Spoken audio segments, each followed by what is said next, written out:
আজকের এই যে প্রেক্ষাপটে আমরা এখানে কথা বলছি, আপনাদের নিশ্চয়ই মনে আছে, শুধুমাত্র একজন তথাকথিত প্রেসিডেন্টকে, একজন রাষ্ট্রপতিকে আমাদের দেশে নিয়ে আসার জন্য আমাদের 25 জন ভাইয়ের বুকে রক্তের উপর দিয়ে তাকে নিয়ে আসতে হলো।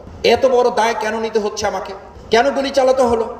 একজন প্রেসিডেন্টকে শুধু ঢুকতে দেওয়ার জন্য, একজন প্রেসিডেন্টকে শুধু নিয়ে আসার জন্য আমার দেশের 25 জন লোককে মৃত্যুবরণ করতে হলো, তাকে গুলি চালাতে হলো, তাকে হত্যা করা হলো, নির্মমভাবে তাকে মৃত্যুর দিকে ঠেলে দিতে হলো। এই তো মাত্র কিছুদিন আগে তো 2021 সালে আমাদের তো এই পরিণতির দিকে যেতে হয়েছে। আর একটা চতুর্থ গণহত্যা ছিল আমাদের তো একটা, দুইটা, তিনটা, চারটা, পাঁচটা না। আমরা যদি গণহত্যার আরো চিত্র আপনাদের, শুধু ইতিহাসের ধারাবাহিকতাগুলো যেহেতু সিলসিলার কথা বলা হয়েছে, এই সিলসিলায় যদি আমরা যাই তাহলে তো আপনি আরো খেয়াল করবেন যে বাংলাদেশ জামাত ইসলামী দেশপ্রেম এবং তার দায়বদ্ধতা নিয়ে যখন টিপাইমুখবাদের বিরুদ্ধে আমরা কথা বলা শুরু করলাম, আপনারা স্লোগান তুলেছিলেন এই ঢাকা বিশ্ববিদ্যালয় থেকে, দিল্লি না ঢাকা, ঢাকা ঢাকা। আমরা সেই কথা বলেছিলাম 2010 সালে, 2009 সালে, 2008 সালে। আমাদেরকে যখন সূক্ষ্ম অথবা স্থূল কারচুপির মাধ্যমে হারিয়ে দেওয়া হলো, পরাজিত করা হলো দেশপ্রেমিক ইসলামপন্থীদের, তারা মনে করলো সব শেষ। আমরা যখন এই টিপাইমুখবাদের বিরুদ্ধে রাস্তায় নামলাম, লক্ষ জনতা এটাকে সমর্থন দিয়ে যখন গণসমাবেশে পরিণত করলো, তারা মনে করলো এটাকে থামিয়ে দিতে হবে। বান্ডেল থাকলে প্রতি সেনমানিতে টাকা বাঁচবে। বিকাশ সেনমানি বান্ডেল কিনে জিতুন প্রতি লেনদেনে।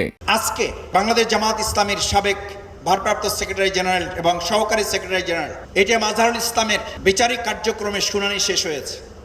সেখানে আইনজীবীর পক্ষ থেকে বলা হয়েছে, জামাত ইসলামী এবং বিএনপির কয়েকজন গুরুত্বপূর্ণ নেতৃত্বকে সিন্ডিকেটেড রায়ের মাধ্যমে তাদেরকে বিচারিক হত্যাকাণ্ড চালানো হয়েছে।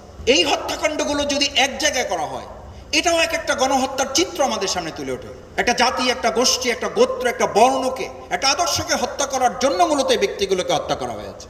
একটা দেশের অস্তিত্বকে বিলীন করে আর একটা দেশের অস্তিত্বকে এখানে প্রতিষ্ঠা করার জন্যই মূলত এই হত্যাকাণ্ডগুলো তারা বিচারিক হত্যাকাণ্ডের মাধ্যমে তারা শেষ করেছে। কারণ তারা জানতো এই হত্যাকাণ্ডগুলো স্বাভাবিক প্রক্রিয়ায় করলে দেশকে তারা ট্যাকেল করতে পারবে না।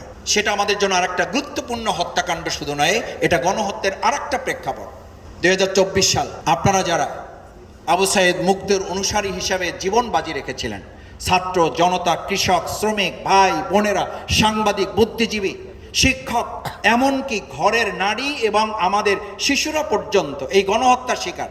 এই শিকারের ধারাবাহিকতার অংশ মাঝখানে 2013 সালের 5 এবং 6 মে